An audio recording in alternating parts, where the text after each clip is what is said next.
अगर कोई एक्टर अपने मूवी कैरेक्टर से सबसे ज्यादा क्लोज है तो वो है डेडपूल को प्ले करने वाले रायन रेनल्ड्स, जो बहुत अच्छे से जानते हैं कि कैसे फैंडम को कंफ्यूज करना है। सोशल मीडिया पर उनका हर एक पोस्ट एक क्रिप्टिक मैसेज की तरह होता है, जिसको लेकर हम फैंस ऐसे क्रिटिकल थिंकिंग से डिकोड करने में लग जाते हैं जैसे कोई जेई एडवांस या नीट का क्वेश्चन हो। जैसे लास्ट टाइम जब वो द एडम प्रोजेक्ट पर काम कर रहे थे, तभी हमें हल्क और डेडपूल के स्टिकर के साथ साथ दोनों एक्टर एक ही फ्रेम में दिखे थे, जिसको एक हिंट माना जा रहा था कि हल्क हमें डेडपूल एंड वुल्वरीन में दिख सकता है, जो कि आगे जाकर सच भी हुआ, बेशक वो एक कैमियो ही क्यों ना हो। अब कुछ दिन पहले रायन ने क्रिप्टिक पोस्ट डाला जिससे रूमर मिल गर्म हो गया कि डेडपूल शायद एवेंजर्स डूम्सडे में दिखेगा। अब रूमर के सामने आते ही पूरा फैंडम निकल गया सोर्सेस चेक करने के लिए, ताकि कुछ तो क्लैरिटी मिले। पर जहां कहीं भी सोर्सेस चेक किए जा रहे थे, कुछ समझ नहीं आ रहा था। एक तरफ डेडलाइन ने सीधा ही मना कर दिया कि भाई ऐसा कुछ नहीं होने वाला है, अभी इसके कोई सॉलिड प्रूफ नहीं है। वहीं दूसरी तरफ द हॉलीवुड रिपोर्टर और कुछ इंडस्ट्री इंसाइडर ने क्लियर करके बोल दिया कि भाई डेडपूल हमें एवेंजर्स डूम्सडे में तो दिखेगा ही। मतलब एक क्लियर डिवाइड हो गया है एंटरटेनमेंट न्यूज इंडस्ट्री में, जिसकी वजह से फैंस भी समझ नहीं पा रहे हैं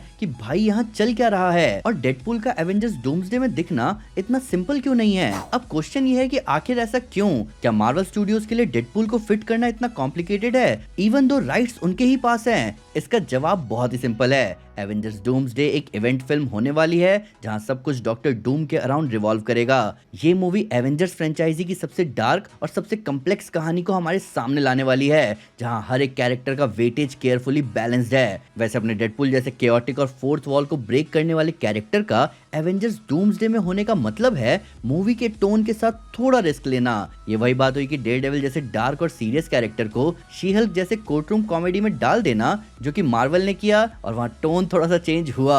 और यही कारण है कि कुछ एंटरटेनमेंट वेबसाइट्स को लगता है कि एवेंजर्स डूम्सडे में डेडपूल को नहीं डाला जाएगा। वहीं दूसरी तरफ द हॉलीवुड रिपोर्टर और कुछ इंडस्ट्री इंसाइडर के पास एक अलग लॉजिक है। उनका कहना है कि मार्वल अभी एक रीसेट फेज की स्टार्टिंग में है। कैंग की जगह डूम को लाने का डिसीजन ऑलरेडी रिस्की है। ऑडियंस के लिए एक बैलेंस चाहिए जो हैवी प्लॉट को थोड़ा लाइटन करे, और डेडपूल वहां एक परफेक्ट वाइल्ड कार्ड बन सकता है। वो ऑडियंस का पॉइंट ऑफ व्यू भी बनेगा और टेंशन रिलीज फैक्टर भी। मतलब इस ग्रुप को लगता है कि डेडपूल का सिर्फ कैमियो नहीं, बल्कि उसका छोटा सा पर एक इम्पैक्टफुल रोल ऑलरेडी प्लान्ड है। रूमर्स को फ्यूल करने वाली एक और चीज है रायन रेनल्ड्स का अपना ट्रैक रिकॉर्ड। वो कभी भी ऐसे पोस्ट रैंडम नहीं डालते। डेडपूल एंड वुल्वरीन की मार्केटिंग शुरू होने से पहले भी उन्होंने सटल हिंट्स दिए थे, जिसे लोग स्पेकुलेट करने लगे थे। मार्वल सिनेमैटिक यूनिवर्स जैसी फ्रेंचाइजी का कोई भी एक्टर जब ऐसे क्रिप्टिक मैसेज पोस्ट करता है तो फैंस ऑटोमेटिकली मान लेते हैं कि भाई कुछ तो पक रहा है। स्टूडियोज भी रूमर्स को डायरेक्टली डिनाई नहीं करते, क्योंकि वो जानते हैं कि स्पेकुलेशन से और बज़ क्रिएट हो रहा है प्रोजेक्ट के लिए, जिससे उनका ही फायदा है। अब असली डायलेमा यही है, डेडपूल एवेंजर्स डूम्सडे में आएगा तो किस कैपेसिटी में? क्या वो एक 5 मिनट के कैमियो में दिखेगा,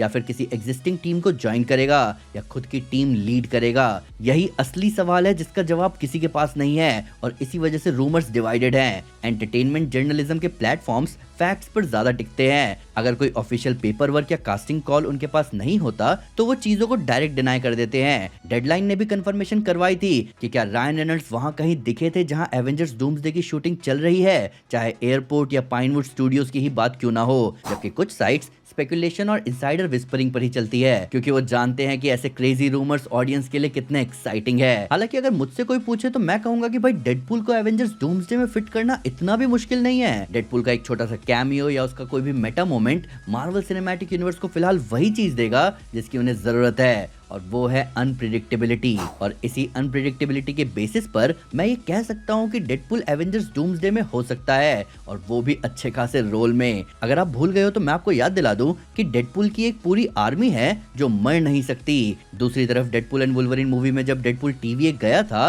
तो वहां एक सीन के अंदर थॉर रोया था डेडपूल के लिए, जिस पर हम आएंगे। पर पहले बात कर लेते हैं एनार्की एवेंजर्स के बारे में, जो कि इस पोस्ट के आने के बाद से इसके साथ ही हर जगह सर्कुलेट कर रहा है। अब मैंने जितनी भी कॉमिक्स पढ़ी है, जितना भी रिसर्च किया है, उसमें मुझे कहीं भी एनार्की एवेंजर्स का नाम नहीं देखने को मिला, जिसका मतलब या तो इस नाम की उपज फैंस की तरफ से हुई है या ये चीज लीक हुई है। अब ये नाम हो सकता है उस टीम का जो हमें already Deadpool and Wolverine movie में दिख चुके हैं, जिसमें हमें गैम्बिट, X-23, ब्लेड, वुल्वरीन और इलेक्ट्रा दिखे थे। कमाल की बात ये है कि गैम्बिट का रोल प्ले करने वाले चैनिंग टेटम ऑलरेडी कंफर्म है एवेंजर्स डूम्सडे के लिए। साथ ही साथ उनके कुछ सेट फोटोज तक आ चुके हैं कास्ट के साथ। कई रूमर्स का ये कहना है कि डेडपूल की जो ये टीम है ये द एग्जाइल्स या द अदर्स के नाम से जानी जाएगी। इसको बैक करने के लिए आप डेडपुल एंड वुल्वरीन के एक डिलीटेड फुटेज को याद करो जिसमें हमें गैम्बिट की आंखों में कुछ दिखा था। तो गैम्बिट की आंखों में आप डॉक्टर स्ट्रेंज के स्लिंग रिंग के पोर्टल जैसा कुछ देख सकते हो जिसको देखकर वो मुस्कुराता है। अब ये पोर्टल किसी भी सॉर्सरर का हो सकता है पर चांसेस हैं कि वो घोस्ट राइडर का है क्योंकि हमने एजेंट्स ऑफ शील्ड में देखा था कि कैसे घोस्ट राइडर भी ऐसे ही पोर्टल्स बनाता है। घोस्ट राइडर डेडपुल की टीम के लिए परफेक्ट ब्लेंड हो जाएगा क्योंकि वो भी उस टीम में मौजूद हर कैरेक्टर के जैसे मार्वल के पुराने प्रोजेक्ट्स में से है। पर जो चीज हमें एवेंजर्स डूम्सडे में सबसे अच्छे तरीके से फिट होते हुए दिख रही है और उसकी वजह से डेडपुल का रोल इस मूवी में इंपॉर्टेंट हो सकता है वो है डेडपुल कॉर्प, एक आर्मी जो कभी मर नहीं सकती, वो डॉक्टर डूम के अगेंस्ट सबसे ज्यादा काम आ सकती है। डेडपुल कॉर्प्स हमें आखिरी बार डेडपुल के यूनिवर्स में ही दिखे थे।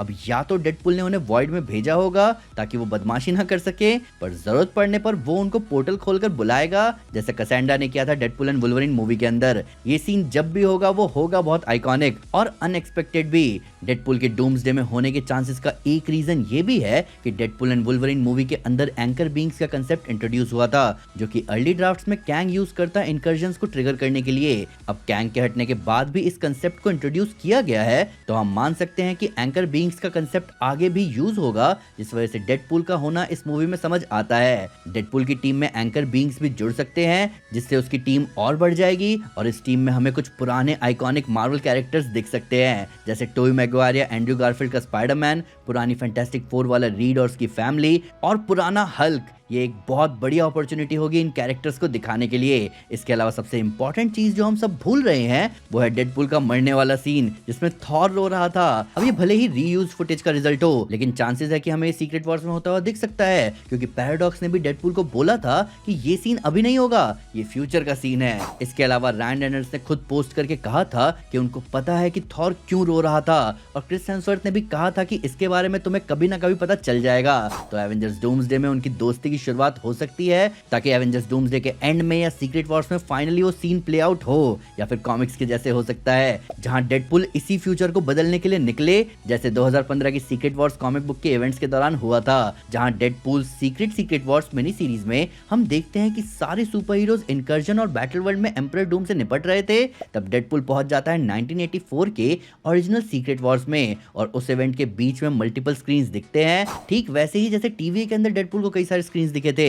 अब कॉमिक्स में भी उन स्क्रीन्स में से कुछ फ्यूचर दिखाते हैं। इनमें से एक स्क्रीन में उस कॉमिक्स में दिखने वाली कैरेक्टर साजी डेडपुल की बाहों में मरती हुई दिखती है। ये साजी बेसिकली एक हीलर है जो डेडपुल तक को हील कर देती है और उसका मूंछों वाला चेहरा सामने आता है। जब डेडपुल उस फ्यूचर को देखता है तो वो उसको बदलने निकलता है। तो वैसा ही कुछ शायद हमें डूम्सडे या सीक्रेट वॉर्स में देखने को मिल सकता है। मेरे हिसाब से गैम्बिट का होना, एंकर बीइंग जैसे नए कंसेप्ट को इंट्रोड्यूस करना उसी साल जिस साल डेडपुल एंड वुल्वरीन की मूवी आई, इससे तो ऐसा ही लग रहा है कि डेडपुल हमें एवेंजर्स डूम्सडे में ही दिखेगा क्योंकि Robert Downey junior doctor Doom बनेंगे इसके बारे में उनको एक साल पहले से पता था। तो इससे कहीं ना कहीं कंफर्म होता है कि डेडपुल का इस मूवी में होना तय है जिसमें उसके टोन को वॉर मशीन के जैसा कर दिया जाएगा जहां वो फनी तो है पर सीन में चीजें ओवर नहीं हो रही। मैं तो भाई डेडपुल को देखना चाहूंगा एवेंजर्स डूम्सडे में। I mean, वो मार्वल जीसस जो है। पर आप मुझे बताओ कि क्या आपको भी लगता है कि डेडपुल को एवेंजर्स डूम्सडे में दिखाना इतना भी आसान नहीं है? क्या यही रीजन है कि डेडपुल एंड वुल्वरीन मूवी को मार्वल सिनेमैटिक यूनिवर्स के बाहर प्लेस किया गया था और इससे हमें डेडपुल के फ्यूचर के बारे में क्या पता चलता है? आइए कमेंट्स में इन सब के बारे में बात करें। वीडियो अच्छी लगे तो लाइक जरूर करें और चैनल को सब्सक्राइब करना ना भूलें। साथ ही साथ एक स्टेप आगे आकर अपने फेवरेट चैनल को सपोर्ट करें मेंबरशिप लेकर। Thank you guys, this is Aman Sinha and you are super piece.